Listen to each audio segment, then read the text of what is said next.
Welcome to another edition of Nordic's Expert Exchange. I'm Gwen Cantorera, Senior Director of Global Marketing. Today, I've got two experts on discussing how healthcare organizations can prepare for Workday's 2026 R2 release. More importantly, how they can turn that routine release into a strategic opportunity.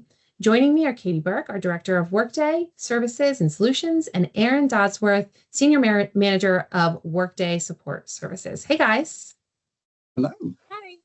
Aaron, say your name for me. I'm sorry. I'm an American. I mispronounced it. You're all good. I'd say Arn. Arn. All right, let's try and get it right through the rest of this conversation. Katie, tell me, I want to start really with the big picture, right? Bring this to life for people. Why is this release, the 2026 R2, so important for healthcare organizations? Yeah, so as we all know, as Workday customers and Workday consultants, Workday provides two releases a year, one in the spring and one in the fall. We have R1 and R2. R2 is coming up, and every release introduces opportunities to improve organizational efficiency and user experience. Healthcare organizations are uniquely complex. They typically have large workforces, multiple worker populations, tight labor markets, and regulatory requirements. So new capabilities coming out in R2 can help improve workforce planning, talent management, and operational effectiveness. Organizations that prepare proactively typically gain more value from those releases, and they avoid expensive rework later in the life cycle. Sorry. Yeah, the life cycle of their tenant Workday instance, right? And so they want to make sure that they're approaching it intentionally. So in terms of that intentional approach and making sure that they're prepared, Arn, I think I got it right that time, right? You got it. True. What makes healthcare organizations different from other industries as they prepare and they are release ready? Yeah. So, I mean, healthcares are kind of unique and they really can't afford business disruptions. We sometimes joke it's not a matter of life and death. It is in the healthcare industry. So it's really important that they're ready for whatever changes come through and there isn't any disruption to their day-to-day activities. It's critical that the employee processes remain operational. There is, a particular emphasis on employee retention in the healthcare space. And we have this mix of clinical and non-clinical staffing models that really increase the complexity before you get into unions and all the other fun things that come with being in the healthcare space. So it's really about making sure that you're ready for that. You're still hitting your compliance and security considerations. And to be frank, healthcare usually runs with some leaner HRIS teams. So it's making sure they have the support, the time, and the resources to be ready for the release.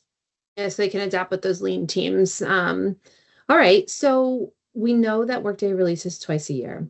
When should these orgs start preparing for a release, and in particular, this release that's coming up?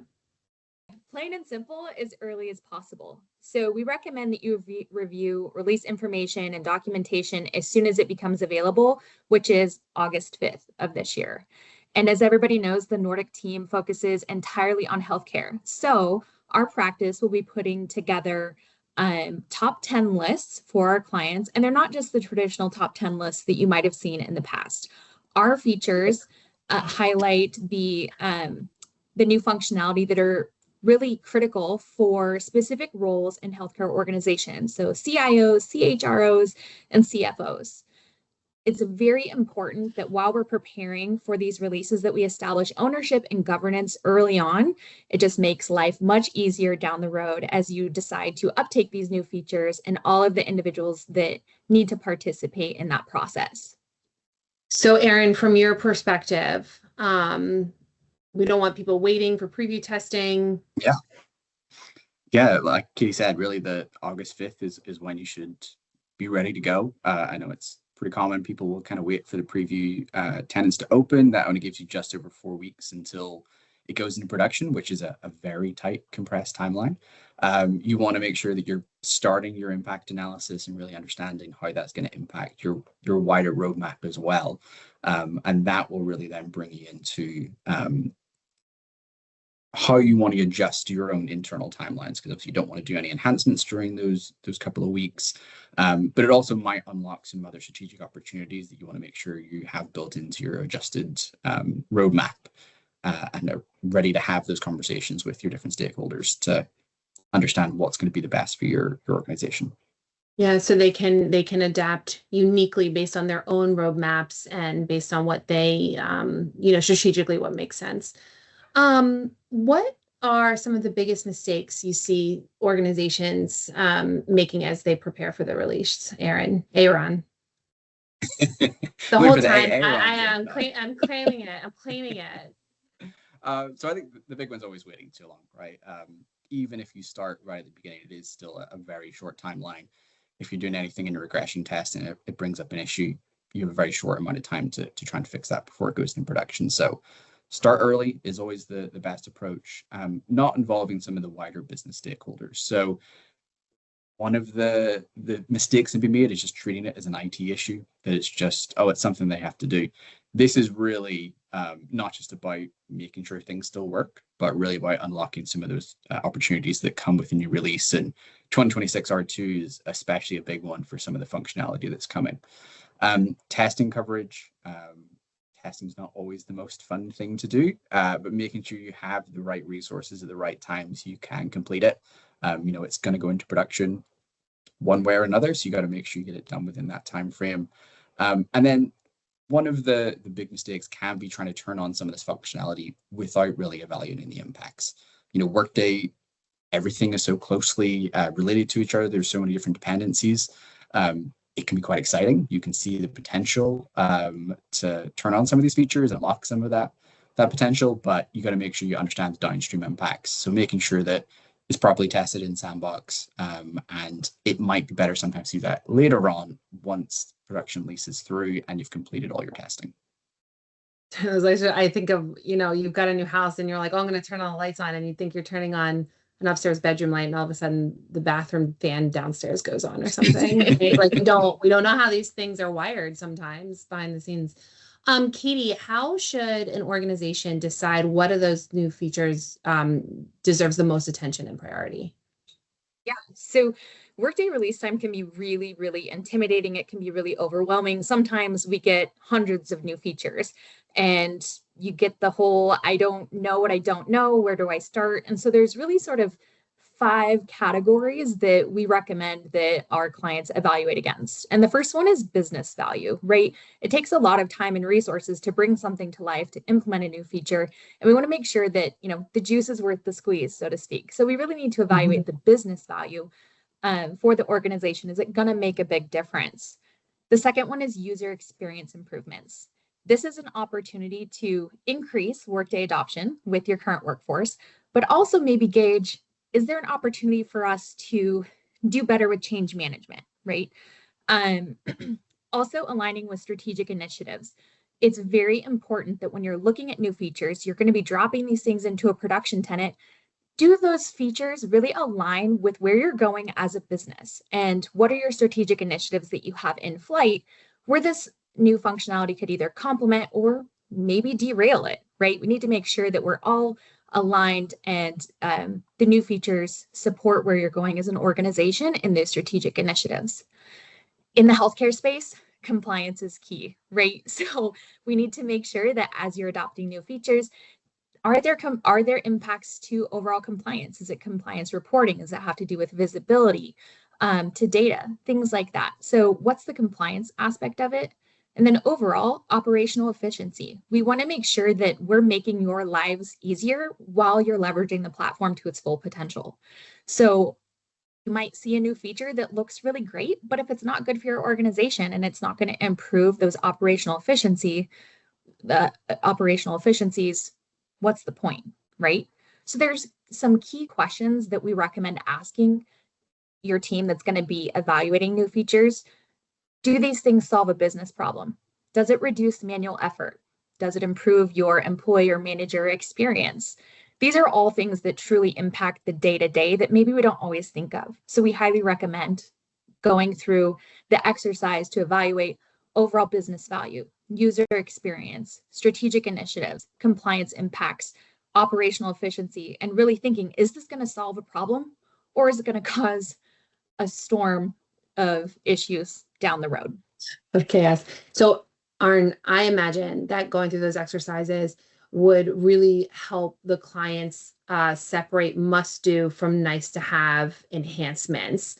How else do you recommend they address that those parameters? Yeah, so I think you touched on it there. It's looking at your must-dos, right? What are the things we gotta make sure we cover before we're in production? So regression testing is going to be the main part of that, going back and making sure everything works as it should, that nothing's being changed with the new release. Again, healthcare, looking at compliance, making sure that you've got your security and your critical processes are still working is key. Very quick way to cause issues, payroll's not working, right? Everyone can see things that they shouldn't. Those are really the day one things you want to make sure are running just as you want by the time we get into production. The should do's, these are really the low hanging fruit, the things that if you don't have time during this kind of 4 odd weeks that we're about to come into, they should be added to your roadmap pretty soon. So you'll see with some of the features that are coming out, there's some really good automation changes, some process changes that are going to save a lot of time for the different teams that you might have. There's some experience changes that are pretty easy to implement, but could have a big impact for certain organizations. And then just making sure that that is going to fit into the roadmap that you have. I think where we usually get most excited is kind of the nice to haves and really what gets added to your future roadmap. And again, 2026 R2 has some really exciting stuff in there, especially when it comes to AI. So making sure that you have time and the resources to make the most of that, again, that it's fitting in with your organization's goals, but especially from our experience, making sure there's the right project management and especially change management that comes along with that, because some of these will be big changes for any kind of organization. So making sure that not just you're going to get the value out of the new functionality, but the organization's set up and the individuals are set up to make the most of it. Okay. So Katie, what business leaders outside of HR and IT need to be involved in this release planning? Yeah, so a lot of times, depending on the organization, we have a certain group that owns the system. Is it IT? Is it HR? Is it finance? And sometimes these groups tend to work in silos and they make decisions that impact the organization as a whole, where maybe they're not considering, right, every area that those features might touch. So as you mentioned, we need HR leadership engaged. This is an ERP, right? We need to make sure that the individuals that are supporting your workforce from an HR capacity are in the know. Obviously, finance leadership. We need to make sure that we have the visibility, the security, we're able to provide compliance reporting, all of those things that really help the business move from a financial perspective. CIOs, there's always going to be a technology aspect, no matter who owns the system, right? CIOs have to be in the know. They have to understand what's coming and to make sure that from an overall technology roadmap and understanding of what is actually out there and exists, to make sure that the organization's ready for that. Payroll, we need to make sure people can get paid, right? So if there's a downstream impact that's going to impact someone's livelihood, we need to make sure that we're being proactive in that, take care of our employees, right? Security administrators. Security is huge for every organization. Every organization has their own unique security configuration. Some are very complex, some are very simple. However, we do need to be prepared in terms of visibility. Are there domain changes? Are there fields that are being deprecated? The team needs to be prepared for that. And then overall, just any other operational leaders. Your organization is structured in a unique way. What works for RN Incorporated might not work for Katie Incorporated. So we need to make sure that if there are other key leaders in the business, that they are having input, that they understand what's coming. I want to also just stress that healthcare organizations need to make sure that release planning, so planning for R2 and then even R1 or the other Rs in the future, that they're making this a business initiative. This is not just a technical exercise. It's not just going through the motions. It's truly something that needs to be evaluated, taken seriously, and a true initiative and a team surrounding it. Yeah. That makes a ton of sense. And I'm wondering, specific to healthcare, obviously that's where we are, that's the space we live and breathe. What areas, when we think about those orgs, do you recommend they review first for the 2026 R2? Yeah, absolutely. Workforce management is a huge one, right? We have people that are working multiple positions. Scheduling is a big one, right? We have nurses that work, we have doctors that work, we have all of the different support roles. So workforce management and scheduling, hand in hand with scheduling comes time tracking. We also know that healthcare is an organization where there are peaks and valleys, and sometimes we need to bring in a lot of new talent or backfill them. There are organizations that are constantly evolving. So things like recruiting and making sure we're taking care of the existing employees with things like employee experience, workforce analytics, and then overall just reporting enhancements. As we've talked a lot about compliance and a lot of the data you need in order to meet those compliance requirements come from reporting. So it's important to make sure we're paying attention to those enhancements that are coming out. Really, if we want to simplify it, that's a lot, right? We have workforce management, scheduling, time tracking, recruiting, employee experience, analytics, reporting, all of these things. But we really need to hone in on the opportunities that support labor optimization and workforce retention. Yeah, one of the key challenges our healthcare providers are facing right now. Um, Arn, which of these healthcare processes should receive the most attention in testing? Yeah, so in an ideal world, you get to test everything an Yeah. infinite amount of times. That's not reality. So you're really trying to make sure that you're hitting those core areas and making sure they are perfect. So like we've talked about a couple of times, payroll is key. Got to pay or else people aren't going to turn up. And that's pretty critical in healthcare. So making sure that we are getting people paid. Integrations is a big one. There's been a lot of changes the past couple of years from Studio to Orchestrate. That is again an area where if something breaks, that can impact again benefits, can impact the financial side of the business. So making sure that those are working as they should. Security roles, again, we want to make sure that people who can do things are able to. People that shouldn't be able to see or change things can't. That entire hire to retire process. So, we're getting into sort of the end year where performance reviews, talent changes, compensation changes are all about to take place. So making sure that they are working the way that they should. That kind of also touches on, kind of the absence side of things. We're getting into a busy time of year with Thanksgiving and holidays and people starting to think about that side of things. There's also then the compliance side that comes with obviously the union work that would come with that. And then again, scheduling. It's critical to make sure we have the right individuals to take care of people.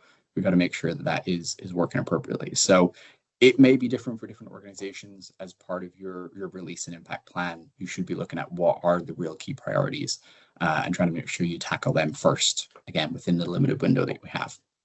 Yeah.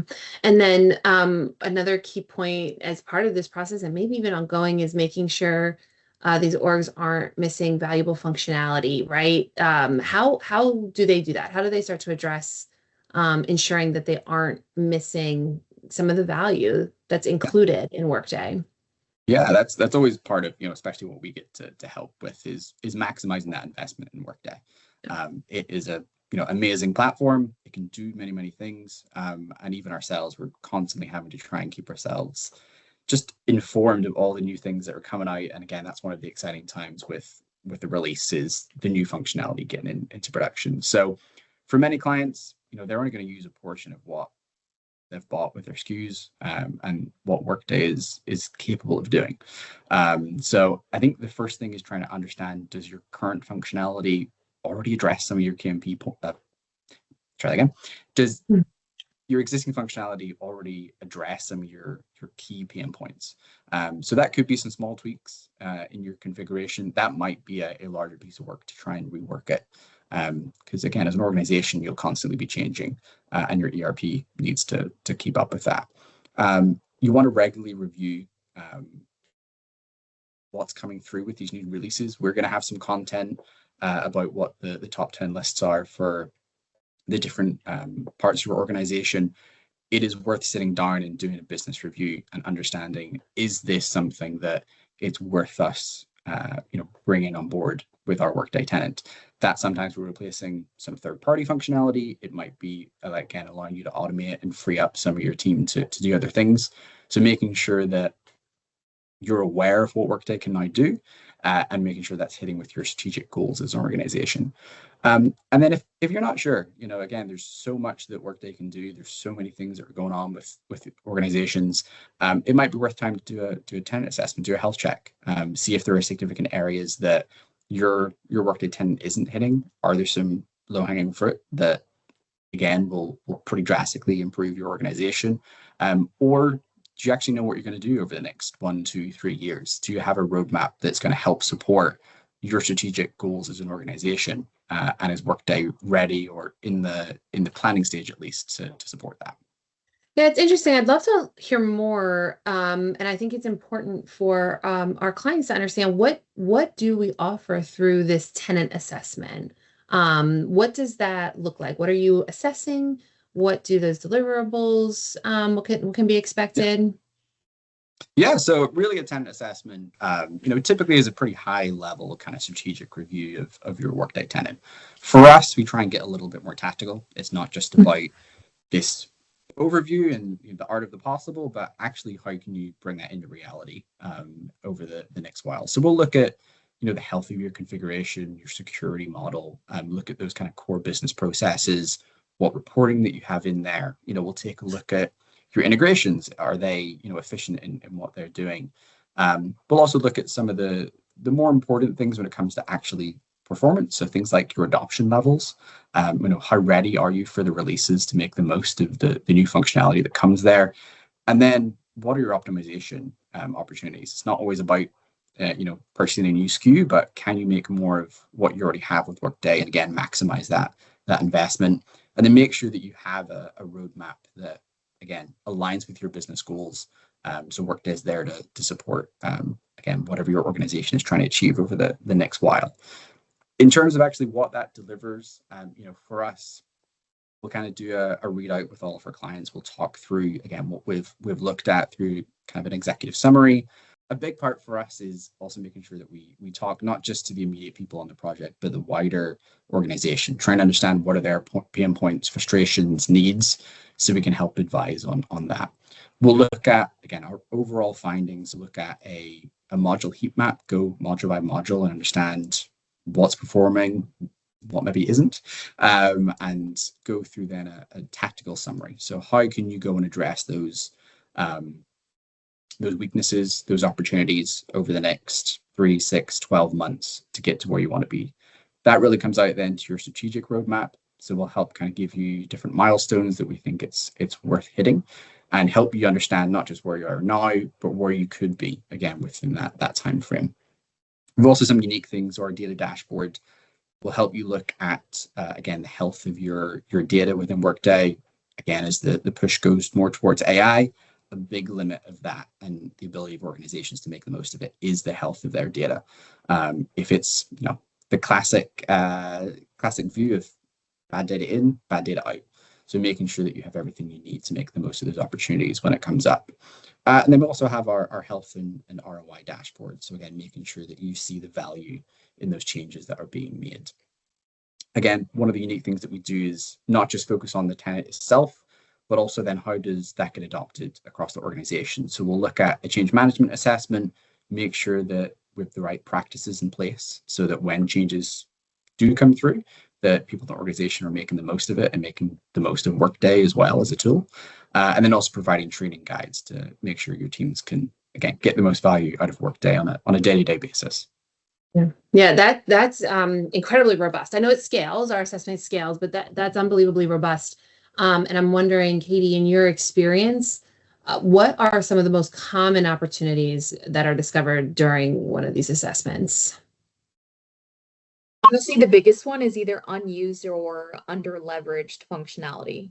Sometimes we'll see organizations that maybe went live with something and then they didn't actually use it. Maybe they had a change in leadership and somebody wants to do something a little differently and a product just kind of went by the wayside. So unused and under-leveraged functionality are two things that we see a lot of. The other thing is deploying things that don't align with the roadmap. We've talked a lot about strategy, strategic road mapping, understanding your business needs, where it's headed. Again, we want to invest in enabling features and functionality that are truly going to support your business and where it's going. A lot of times we'll see organizations that have manual workarounds. Again, they don't understand what the system is capable of. And so they're still doing things on paper. Or maybe, there's something simple that could be solved with just a simple to-do in a business process instead of picking up the phone and saying, hey, Aaron, could you go do this for me? So getting rid of a lot of those manual workarounds. Another one is security gaps. I've seen some really, really complex security in my 12 plus years in the ecosystem. And there's always a way to optimize that. Do we have security groups that are active that aren't assigned anywhere? Do we have security that's still limiting visibility? I once had a client that created a new security group for every single new hire. That's not a good idea, right? And then while we're on the topic of visibility, reporting improvements, right? As Aaron said, bad data in, bad data out. We want to make sure that we have the right data in the right hands at the right time. Also, process simplification opportunities. I cannot tell you how many times I've gone into a tenant, done a tenant assessment, and been like, whoa, guys, this is way more complicated than it needs to be. We can consolidate things here, here, and here. Maybe we need to tweak some few things over here. Is this more of a training issue or opportunity rather than relying on over configuring the system? So process simplification is something that we run into a lot. The other thing that we can never overlook is employee experience. There are a lot of times we get into a tenant or we start doing the interviews that we like to do with key stakeholders and end users, and we're realizing that it's not a very good experience for employees. And we need to make sure you've made this huge investment. And yes, it's supporting the organization and different operations that need to happen. But also there's some really cool features that are employee facing that can improve their overall experience and quality of life when they're interacting with the platform. So employee experience enhancements really, I think, maybe aren't always necessarily at the forefront of the mind when we're thinking about the technical and the operational enhancements we can make. We can't overlook the employee experience either. Yeah, that makes a lot of sense. I'm curious. The Workday does these releases twice a year, right? How does kind of ongoing Workday support services and that model help these clients stay on top of that? That's a lot of releases, right? Yeah, there's a lot to be done, not just through obviously release time, but kind of throughout the year. So for us, really, support services are there to kind of be that helping hand beside. So in a time like this, we'll sit down with our clients and essentially review the release notes, go through and see what we think is a good thing for them to kind of potentially add to their roadmap or things that they need to be aware of as we go through, again, regression testing. We'll assess those impacts and make sure that we have a plan for anything that we need to prepare for, and again, test that functionality so it is ready once we go into production. We'll manage any of those kind of configuration updates, whether again that is sort of reactive to some of the changes that are taking place or proactive to unlock some of the opportunities that it might bring. And then we'll also recommend some adoption strategies. So again, that's where the change management side comes in and making the most of the changes in the system actually impacting the organization. And I think the big one, again, when it comes to kind of the long-term relationships that we have is handling that ongoing optimization that we can add and set out in the roadmap. So it's not just about how do we get through R2 and make sure everything's going as it should, but again, how does Workday support your organizational goals and strategy over the next, again, 3, 6, 12 months? For us, the goal is to be not reactive support, but really there for continuous improvement. And again, maximizing that investment that you've made into Workday. Yeah, that makes sense. So we're getting to the end of the time, but I'm curious from both of you, if you had to highlight just one thing in the next 30 days, because this is imminent, right? We know this is imminent. What would your recommendation be? One thing next 30 days to prepare for this, Katie? I think establishing a release governance team and making sure that you are identifying those key business stakeholders. Again, we don't want people working in silos. We don't somebody adopting a new feature without people knowing what's going on. So make sure you have a really structured release governance team. You've identified those key business stakeholders and that you're reviewing the documentation to make sure you can make those well-informed decisions on what to adopt and when. Arn. I'm going to cheat and do two. I'm going to say the obvious one, which is testing. We've talked about it times here. Making sure that you're ready for going into production and everything is working the way that you want it. I think the other is really trying to make sure you're prioritizing any functionality you're going to turn on. So making sure those are ones that are going to have the greatest business impact. Ultimately, that's why we're doing anything here, is to, again, support the wider business. So making sure you have those not just listed, but prioritized, I think is key. Okay. I'm going to, we're going to wrap this up with two more questions. But before we do, I'm going to make an offer to anyone who's listening this and wants to have a conversation. Katie and Arn are available for 30-minute chats. They love to sit and answer questions about all things Workday. I can personally attest to that. And so if you're interested in having a conversation, talking about what your organization is facing, if you have a follow-up question, please don't hesitate. We're more than happy to take a call, casual, no pressure, right? This is coming up quickly and we want to make sure that everyone's prepared. So don't be afraid. Really quickly, one word to describe a successful release though, Katie. One word.